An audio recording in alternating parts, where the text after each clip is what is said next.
हरियाणा के पूर्व मुख्यमंत्री और एक बार उप प्रधानमंत्री रहे देवीलाल चौटाला ने राज्यपाल की ठुड्डी पकड़ी। अंग्रेजों की पुलिस पर लाठी लेकर टूट पड़े थे।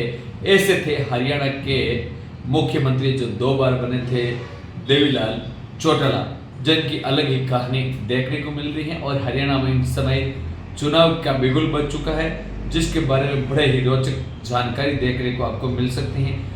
मोरारजी से बोले, तुमने मेरी झोंपड़ी में आग लगाई, मैं तुझे महल में रहने नहीं दूंगा।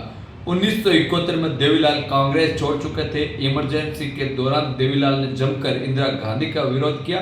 1977 में इमरजेंसी हटने के बाद वे जनता पार्टी में शामिल हो गए। हरियाणा में चुनाव हुए तो कांग्रेस 3 सीटों पर सिमट गई। जनता पार्टी 75 सीटों के साथ सत्ता में आई। चौधरी देवीलाल पहली बार मुख्यमंत्री बन गए। इमरजेंसी के बाद कांग्रेस के खिलाफ सारे नेता एक हो गए, लेकिन आपसी गुटबाजी खत्म नहीं हुई। जनता पार्टी के भीतर भी गुटबाजी देखने को मिली। देवीलाल चौधरी चरण सिंह में गुट में थे, लेकिन देश के प्रधानमंत्री थे मोरारजी देसाई। देवीलाल को सीएम बनने 2 साल भी पूरे नहीं हुए थे कि पार्टी में उनके खिलाफ बगावत शुरू हो गई। मोरारजी देसाई गुट के थे, भजन लाल इसे हटा दे रहे थे। हरियाणा के वित्त मंत्री रहे प्रोफेसर सावंत सिंह बताते हैं, 1979 में प्रधानमंत्री मोरारजी देसाई के घर एक मीटिंग हुई। मीटिंग में देवीलाल को हटाकर भजनलाल को मुख्यमंत्री बनाने का फैसला हुआ। जब देवीलाल को पता चला तो वो गुस्से में सीधे मोरारजी देसाई के पास पहुंचे और बोले, तुमने मेरी झोपड़ी में आग लगाई है, मैं तुझे भी महल में रहने नहीं दूंगा। महीने भर के अंदर देवीलाल ने मोरारजी के खिलाफ खेमाबंदी शुरू की, जिसकी अगुवाई चौधरी चरण सिंह कर रहे थे। 28 जुलाई को मोरारजी की प्रधानमंत्री की कुर्सी चली गई। चौधरी चरण सिंह ने प्रधानमंत्री बने। सितंबर 1979 में चौधरी चरण सिंह ने लोकदल की नींव रखी, जो देवीलाल भी उसमें शामिल हो गए। देवीलाल ने राज्यपाल की गर्दन पकड़ी और जोरदार तमाचा जड़ दिया। 1982 के चुनाव लोकदल और बीजेपी ने साथ मिलकर लड़ा। कांग्रेस 90 में से 36 सीटें जीतकर सबसे बड़ी पार्टी बनी। लोकदल और बीजेपी ने कुल 37 सीटें जीती।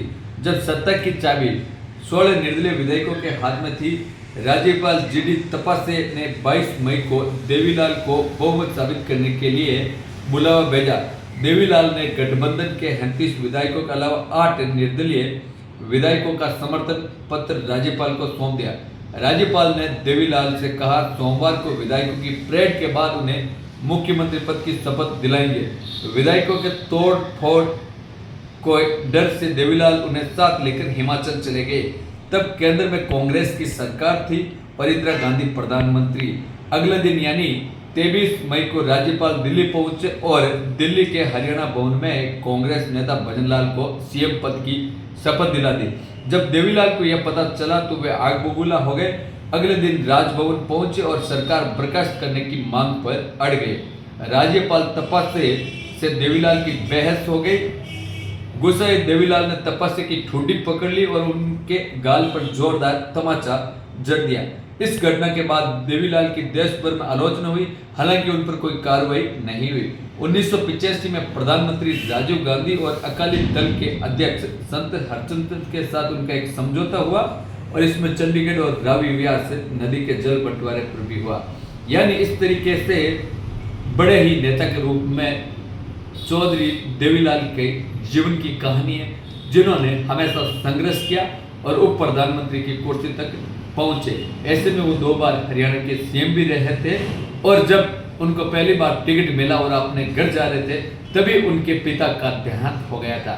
जबकि पिता का सपना था कि मेरे छोटे वाला बेटा विधायक बने, लेकिन पिता का सपना अधूरा रहा और जब वो टिकट लेकर घर पहुंच रहे थे तब तक पिता का निधन हो गया था। और उसके बाद उन्होंने चुनाव लड़ा और वो चुनाव वो जीत गए थे। ऐसी अजब गजब कहानी चौधरी देवीलाल चौटाला की थी।